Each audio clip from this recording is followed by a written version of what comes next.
শীতের কুয়াশামাখা সকালে চট্টগ্রামের সিআরবিতে ম্যারাথনের অংশ নিয়েছে ৫ শতাধিক শিশু কিশোর।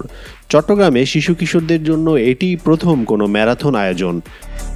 ফুলকি সহজপাঠ বিদ্যালয়ের সুবর্ণ জয়ন্তী উপলক্ষে এই ক্ষুদেদের ম্যারাথন আয়োজন করা হয়। ফুলকি সহজপাঠ বিদ্যালয়ে শিক্ষার্থীসহ নগরীর ৩৪ বিদ্যালয়ের বিভিন্ন বয়সের শিশু কিশোররা অংশ নেয়। শুক্রবার সকালে সিআরবি শিরিষতলা মুখর ছিল এসব শিশু কিশোর ও তাদের অভিভাবকদের পদচারণায়। আয়োজনের সহযোগিতায় ছিল বার্জার পেইন্টস বাংলাদেশ ও এসএমসি। শিরিষতলা মাঠে জাতীয় সঙ্গীত ও পরে বেলুন ফিস্টন উড়িয়ে ক্ষুদেদের ম্যারাথন উদ্বোধন করা হয়। এটি উদ্বোধন করেন এভারেস্ট জয়ী পর্বতারোহী বাবর আলী, ফুলকি ট্রাস্টের সভাপতি আবুল মোমেন ও সর্বাধ্যক্ষা শিলা মোমেন। এরপর বয়সভিত্তিক ৩ ক্যাটাগরিতে ভাগ হয়ে ১, ২ ও ৫ কিলোমিটার দূরত্বের ম্যারাথনে অংশ নেয় ৫৩১ শিশু কিশোর।